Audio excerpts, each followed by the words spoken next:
Could have gone with how long it seems to take them. Need to be closer and get around here. The stone hadn't lied about what it could do for him.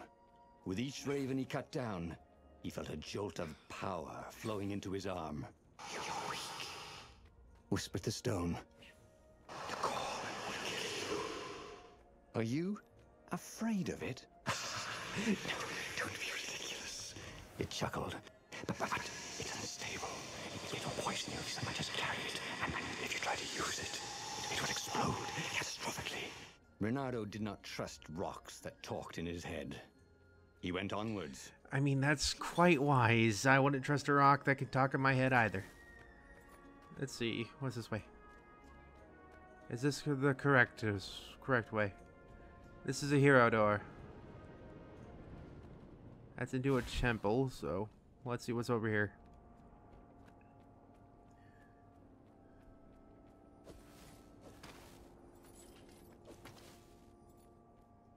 Chains. "Snack time, boys!"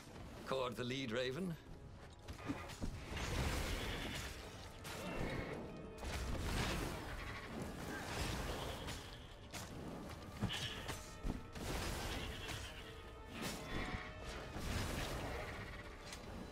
Neato. So it was just to get this. I'm fine with that. Physical resistance level 2.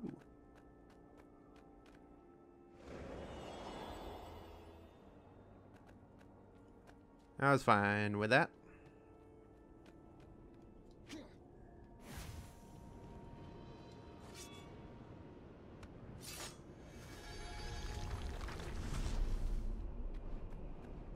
Of course there was a puzzle. You couldn't expect the transcendent emperor to bury a god's eye in a leather sack where anyone could pick it up. Eh, kinda was expecting that. Can I activate instead of trying to hit it? That would be swell. Does that mean I have to turn this off? Yep.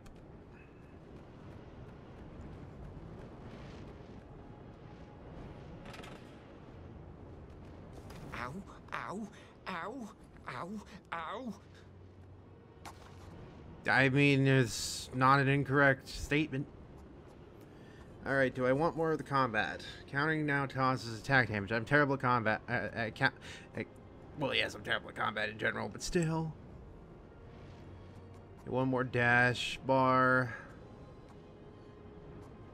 What is this? Hook shot damage. Inflict damage on the hooked enemies. Let's not do that yet. Let's see. Freeze time everyone but Reynardo when countering attack at the last second. Okay.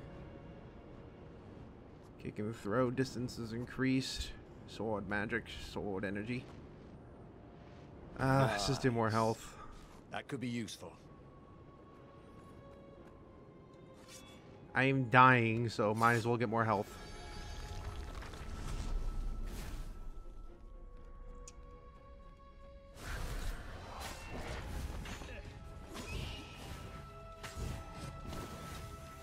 I mean, you're not a smart warlock if you just moved that close. I'm able to get away. I only moved 5 feet. Shit.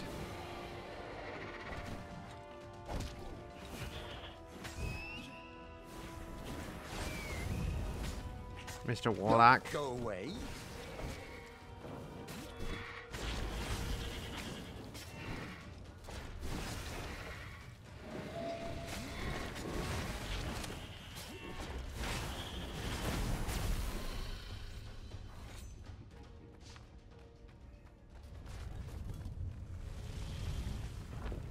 Hey, look, it's the core. As he approached the core, the stone became hysterical. No, it's too much power. We'll rip a hole in space and time. He had a sudden vision of plunging his gauntlet into the core and dying in anguish. That wasn't his vision, was it?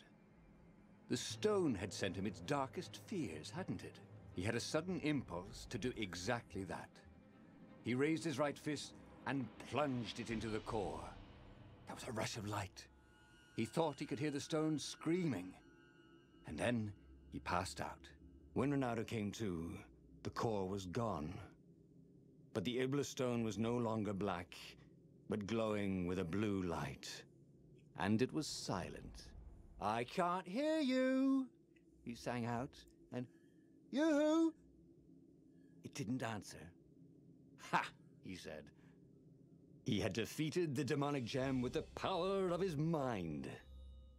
He felt invincible. It was time to attack the Imperial outpost on the Nexus. Take the battle to the enemy. But among the huge crystals, there was also an observatory. A wise man would probably ask the scientists exactly what he had first. How wise was he? Alright, so we either go to the scientists again, or we go straight to the battle.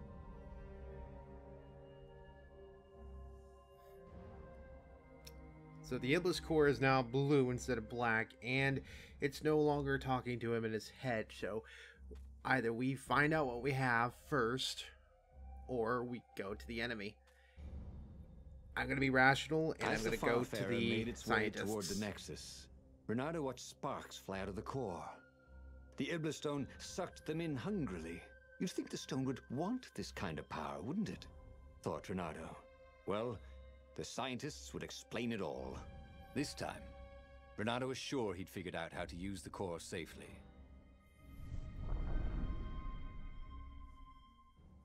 Calling back to the truth, they found out that the core is unstable. That's an interesting concept.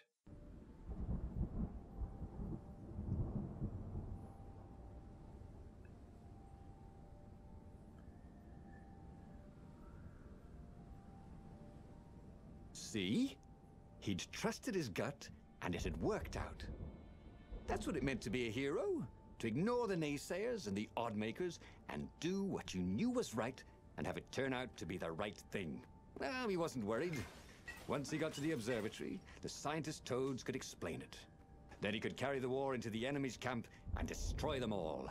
Oh dear, he was getting a little bloodthirsty, wasn't he? A little bit.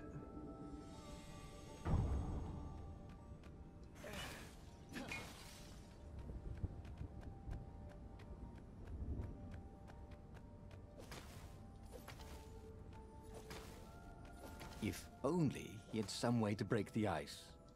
Or convince it he was a friend. Hardy har har.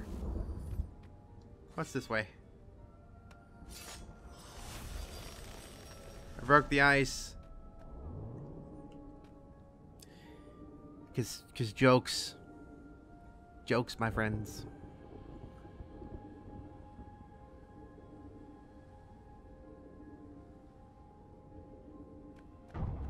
Alrighty. Reynardo wondered if his future self had commissioned these poles. Oh. Am I already at the end? This is like a way to the end. Oh, no, I am not.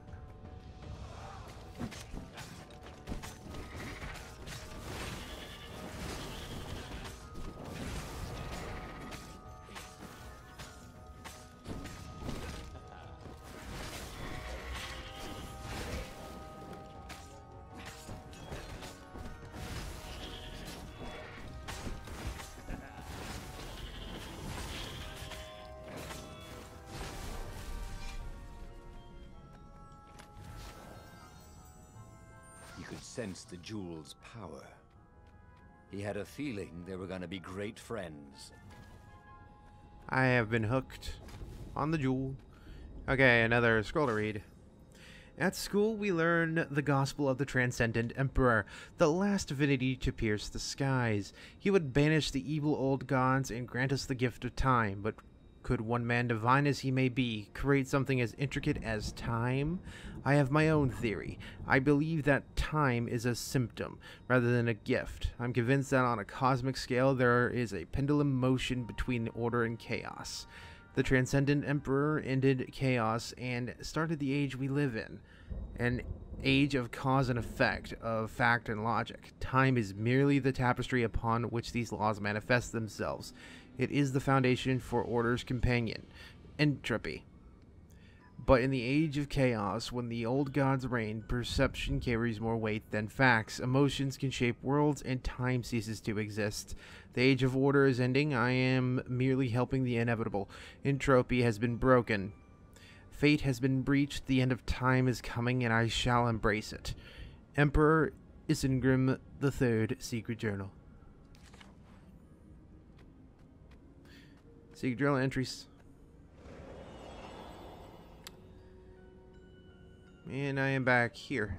Alright, so that was entirely just an optional thing. For, I guess, some background and lore. Once, he'd found a Superman issue #1 in mint condition in a jar he'd broken. He planned to keep breaking things until he had the whole series. That's a lot of breaking.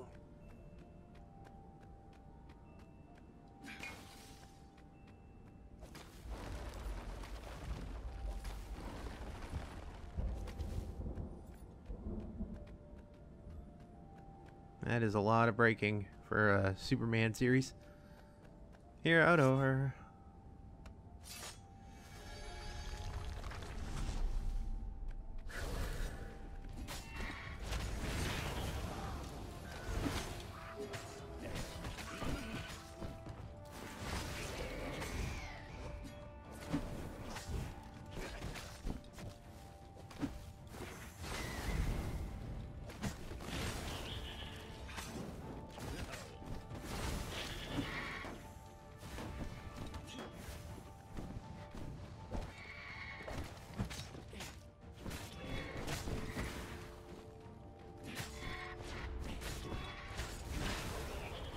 You are not going to try and break my streak of hits, which you've already done, so that's kind of a moot point to say.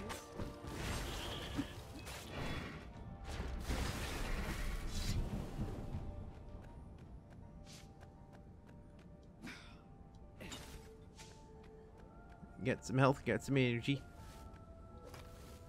Reynardo had never felt better in his life. Want that chest? A battle would wear him down, and he would need a night's sleep. Now he felt like he could go all night and all day. He felt like people were cheering him on, and he could practically hear their applause as he slew one raven after another. This power comes great responsibility. I probably butchered that quote. Well, that's not really probably. I most definitely butchered that quote. With great power comes great possibility. Responsibility, possibility, whatever. I'm just not going to quote it anymore. Huh? Huh? The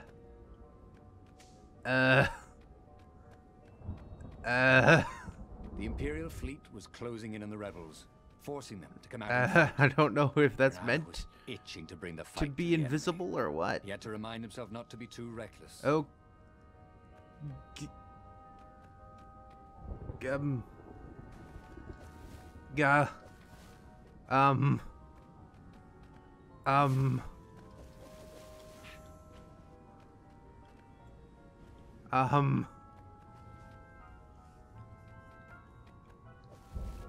Oh, this really didn't have much in the way of safety features, did it?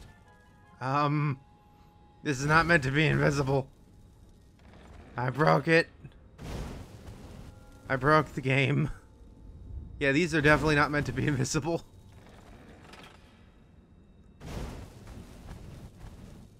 Ow.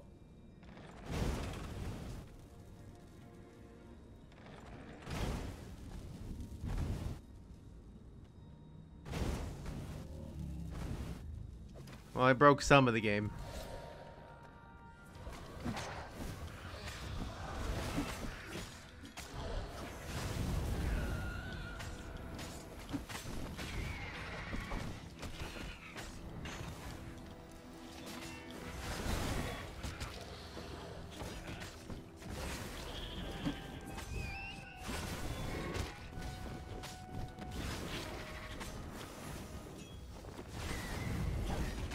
come on. Come on, you guys. You still want to be, slaughtered by a fox? What kind of raven can't fly? Thought Reynardo. You do make a point. They are birds. And they're not dodos.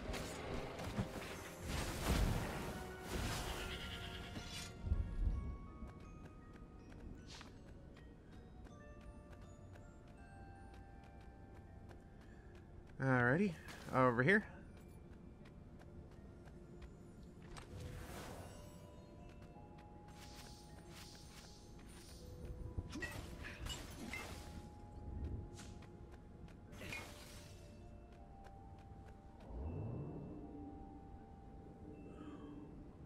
And the world has returned. It's no longer brokenly invisible. We got the observatory over here.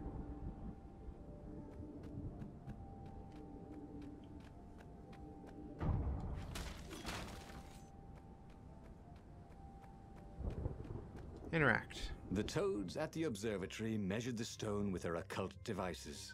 I fed it the core of Sky Ripper, explained Reynardo. No more feed me blood and souls. But the core is not an unlimited energy source, said one toad. Another said, there's a feedback loop, you see, which could overload the stone. The stone doesn't actually feed on souls, claimed a third, but on pain of killing another sentient being. If you can truly be at peace with yourself, it would not overload. This was all very confusing. At peace? Yes, the mountains were peaceful and quiet, but he now had the power to turn the tides. He should report to the Rebellion Council and prepare for the decisive battle. Let's see. We're gonna go and make ourselves at peace. The one thing he understood from all the toad arguments, maybe the stone did not feed on blood or souls or rage. It fed on empathy. It fed on the pain he felt when he put an end to another being's existence. Even if that other being was a raven intent on killing him. If he could find peace, then he could use the power of the Ibla Stone without being taken over by its evil. The mountains. He would go to the mountains. He could find peace there. And we're off to the mountains, it would seem. Jazz hands.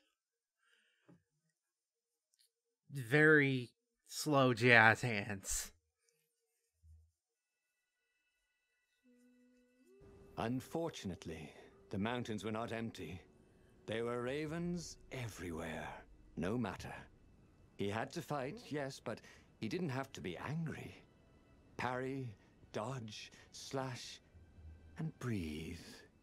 Yes, focus on the rhythm, the dance of it, not on the blood or the raven's core as they died. Ah, it was working. He wasn't feeling those dark jolts of eldritch energy. He wasn't feeding the Iblis Stone.